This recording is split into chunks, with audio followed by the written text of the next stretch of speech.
apa tanaman cabai kita ini, Iya. petani kita banyak eh, yang mau menanam cabai Iya. pada saat-saat seperti ini, apalagi Iya. cabai kita hari ini membumbung tinggi. Iya, betul. Makanya banyak petani menginginkan bagaimana itu bertanam cabai, Iya. walaupun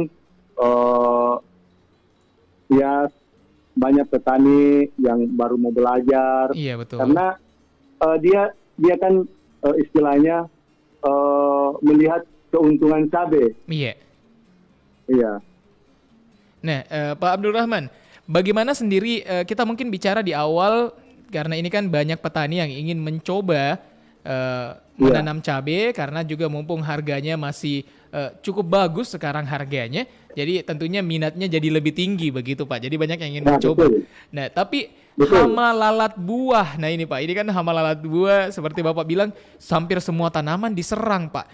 Bagaimana sebenarnya skema atau pola dari lalat buah sendiri? Apakah mungkin tiap musim hujan atau ada waktu-waktu tertentu Pak? Sebenarnya lalat buah itu ada waktu-waktu tertentu. Ada waktu-waktu tertentu, iya. Jadi pada saat tanaman itu, khususnya cabai, pada saat dia mulai berbunga, itu mulai bermunculan. Iya.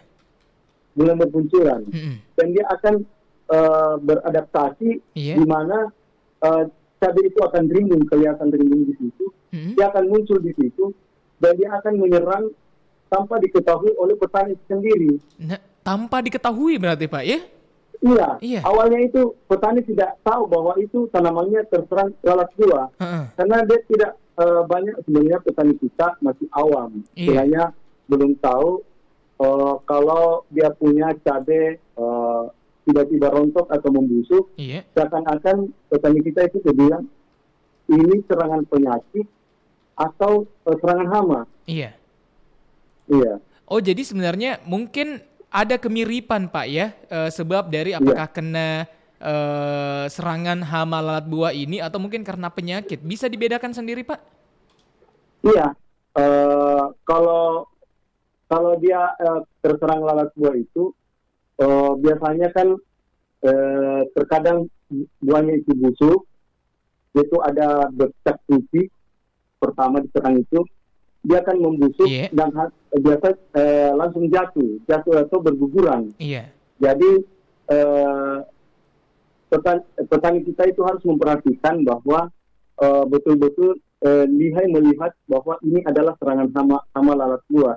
Karena lalat buah itu mulai dia akan menyuntikkan dia punya larvanya pada saat itu buah cabai itu masih masih muda. Masih muda. Iya. Jadi pengalaman di lapangan itu saya sebagai petani, Iya. kita lihat karena dia itu tidak langsung menyuntik di buahnya istilahnya, tapi di di tangkai buah. Iya. Dia menyuntikkan di situ karena saya perhatikan begitu saya buka ternyata ada larvanya halus kayak benang. Jadi itu goyang-goyang di dalam. Oh Jadi iya. kita buka itu 1 sampai 2, dia itu kentara, halus kayak benang, kayak Iya. rambut itu di dalam putih. Nah itu sudah terserang lalat buah. Nah Iya. kalau penyakit itu kita tidak temukan di dalamnya kayak ulat. Iya. Oke. Jadi kalau misalnya penyakit berarti tidak ada larva ya? Tidak ada larva. Iya, tidak ada larva. Tidak ada larva untuk dari buahnya sendiri. Tapi kalau misalnya hama itu langsung bisa berguguran saja. Nah Pak, kalau hama tadi kita sudah bisa dijelaskan bahwa memang ada tanda-tandanya dan ada tempat-tempat ada waktu-waktu tertentu juga. Nah, itu kan kadang tidak diketahui oleh petani Pak. Jadi harus jeli biasanya. Apalagi seperti yang Bapak bilang, edukasi kepada petani biasanya juga kurang atau mungkin bahkan mengira mungkin lalat biasa ini bukan lalat buah begitu Pak ya. Nah akhirnya bagaimana cara membedakannya Pak kalau mungkin ada tanda-tanda mulai terserang ini kayaknya. Iya, kan itu lalat buah itu kan dia persis tahun. Iya. Nah, dia itu sifatnya dia suka yang harum-harum. Iya. Nah, apabila kita pakai parfum saja ke lahan, atau ke sawah, Iya. itu akan lengket di tangan kita. Dia akan lengket. Nah, itu warnanya itu dia mirip saung, hanya dia sayapnya itu mengepak ke atas. Iya. Dia terbuka. Beda dengan lalat biasa. Iya. Nah, dia kan kalau lalat buah itu dia sifatnya kayak bisa disentuh. Iya. Jadi makanya malam ini saya coba bagaimana cara mengendalikan lalat buah itu secara alami. Karena terus terang kita di Makassar ini, khususnya di Barombong, kita ini kan dekat dengan konsumen. Nah, dengan konsumen, apalagi ada program-program pemerintah Kota Makassar mewajibkan untuk tanam cabai di lorong. Nah, makanya kita itu harus mewaspadai bahwa bagaimana mengurangi tingkat risiko kerugian kita dengan mengendalikan lalat buah ini secara alami. Nah, kita ini di Makassar harus sebenarnya ramah lingkungan. Iya, betul, setuju. Nah, iya, ramah lingkungan. Saya yang paling di depan adalah bagaimana kita harus berorganik. Nah, iya. Jadi, betul, Pak. Iya. Apapun bentuknya, maupun dengan pengendalian hama, kita harus berorganik. Iya. Jadi pengendaliannya secara alami. Jadi memang kenapa saya konsultasi dengan teman-teman penyuluh bahwa di Makassar ini, apalagi saat musim hujan ini, banyak sekali sumber-sumber penyakit. Tingkat resiko yang kerugian pada musim hujan ini sangat tinggi. Jadi satu saja kita bisa kendalikan adalah pertama lalat buah saja dulu. Itu faktor utama yang sebenarnya yang bisa merugikan petani saat ini juga. Jadi betul, setuju sama Bapak. Jadi memang pelan-pelan dulu ya. Kita cari satu-satu. Iya, pelan-pelan dulu. Iya, cari satu-satu dulu masalahnya, solusinya seperti apa. Dan yang menarik tadi pengendalian lalat buah secara alami. Nah Pak, bagaimana sih caranya? Mungkin bisa diajarkan kepada pendengarnya kita, apalagi seperti yang Bapak bilang, pemerintah Kota Makassar menerapkan anjuran untuk bisa menanam cabai di lorong. Jadi tidak menutup kemungkinan nanti rumah-rumah warga juga itu sudah ada tanaman cabainya untuk bisa dipanen dan konsumsi. Betul. Minimal untuk makan mie instan begitu Pak ya? Nah, betul. Iya. Itu kan langsung diambil sendiri. Betul Pak. Nah itu bagaimana Pak cara untuk bisa mengendalikan hamanya? Iya, betul. Jadi kita ambil satu contoh saja, yaitu secara kultur teknisnya, yaitu pertama adalah bagaimana mengendalikan dulu dengan sistem sanitasi lahan. Nah, bagaimana sanitasi lahan itu ialah bagaimana mengumpulkan kalau kita ini kan begini. Pada saat lihat cabai itu sudah ada buah yang jatuh atau membusuk. Iya. Itu kita musnahkan, kita ambil satu-satu. Jangan disemprot. Jangan langsung pergi ke toko petani beli disinfektan. Insektisida, ya. Cari solusi lain bagaimana aman untuk kita, untuk keluarga dan untuk konsumen. Itu harus diterapkan dulu bagi sumber daya manusianya dulu, kita pahami dulu. Betul, diterapkan Pak, bagi pelaku budidaya. Iya. Jadi tingkat risiko dulu yang harus ditanamkan pada diri kita sendiri. Nah, kalau kita pahami, ini kan berisiko kalau saya pergi beli, saya lihat cabai saya rusak, terus saya pergi, kayaknya saya harus semprot ini dengan insek dulu. Itu hilangkan istilahnya pemikiran langsung mau instan. Jangan sampai ini kan kita makan mie instan, kita juga semuanya mau di instan. Ini harus dihilangkan dulu. Iya, betul Pak. Iya. Jadi pada saat kita kembali, pada saat kita lihat ada buahnya, kita kan harus melihat jeli betul, melihat ini tanaman cabai. Karena tanaman cabai terus terang ini tidak seperti tanaman lainnya. Ini perlu dengan perawatan ekstra. Betul, iya. Apalagi di musim hujan seperti ini. Jadi kita lihat, ada busuk, ada yang jatuh berguguran. Kita lihat dulu. Ini ternyata serangan lalat buah. Kalau bisa kita kumpulkan, baru kita tanam di tanah. Jangan dibiarkan buah itu membusuk di bawahnya, jangan sampai larva itu menjadi pupa.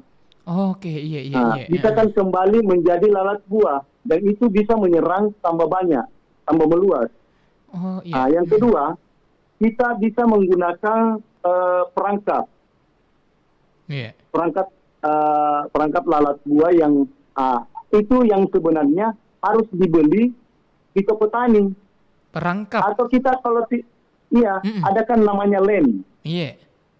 Bisa pakai lem tikus. Iya.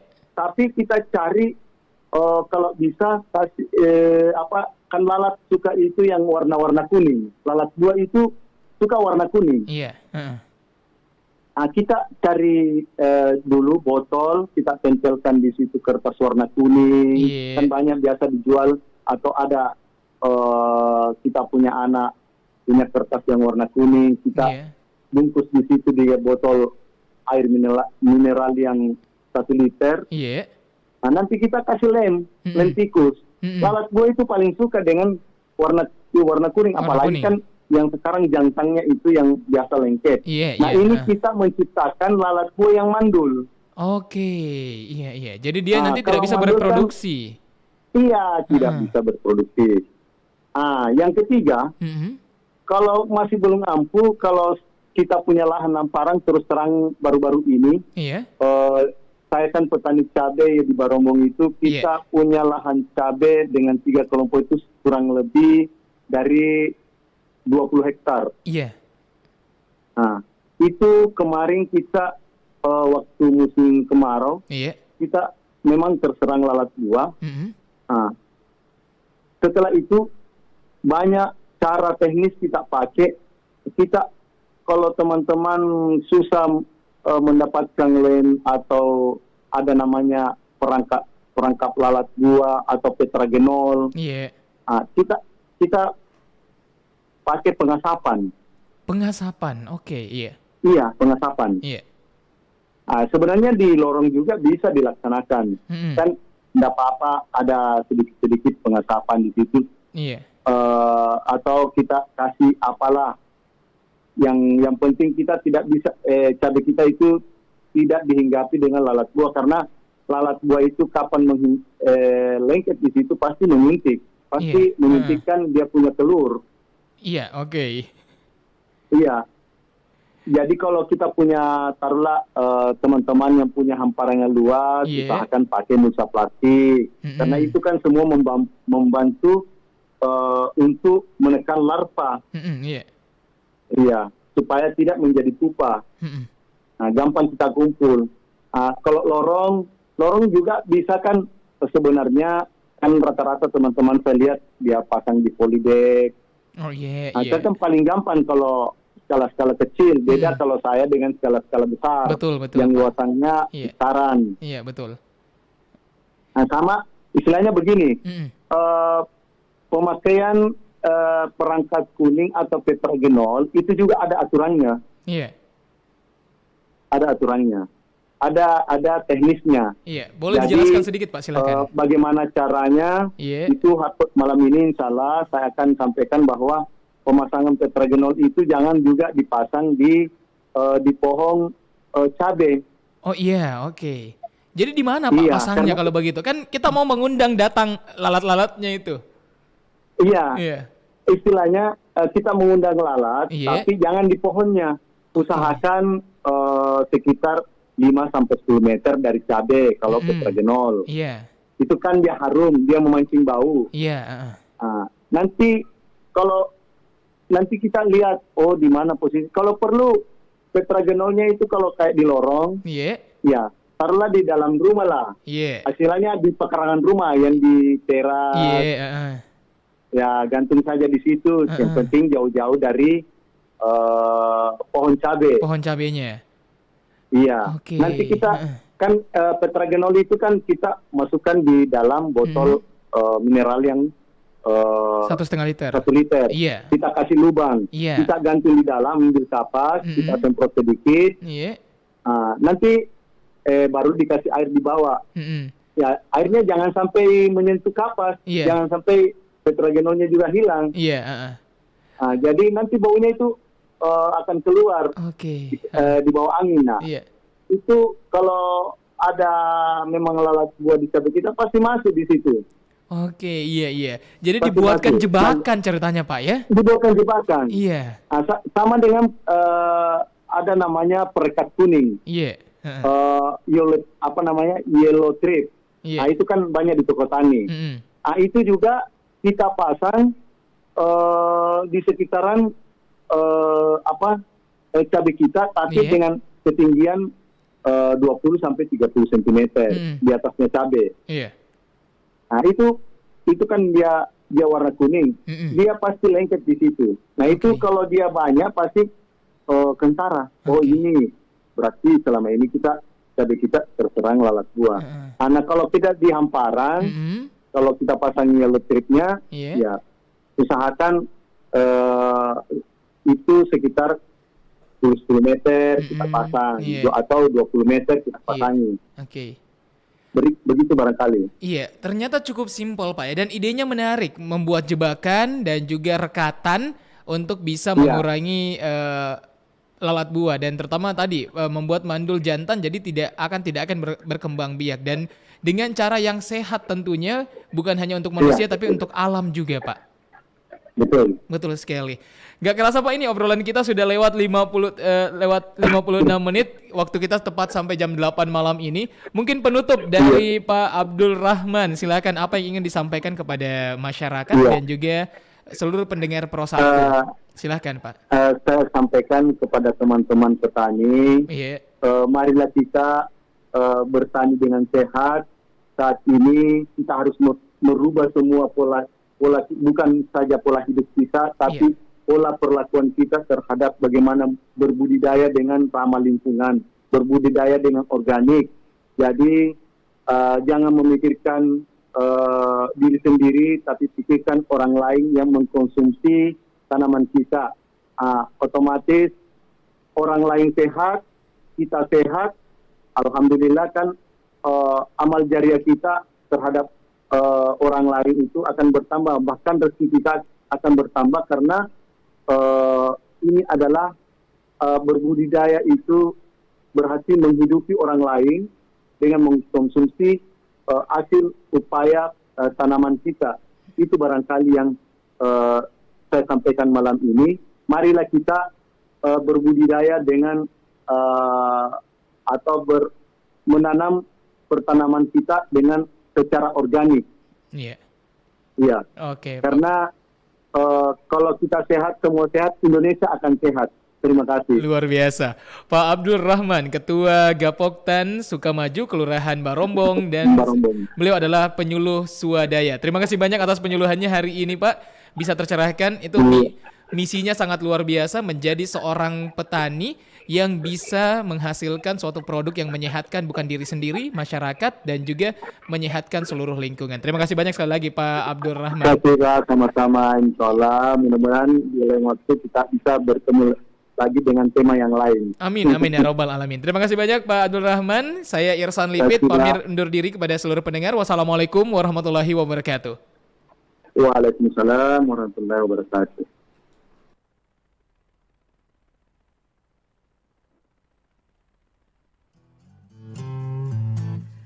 Lintas Makassar Malam menemani Anda dengan musik pilihan dan hiburan hanya di Pro 1 RRI Makassar, kanal inspirasi.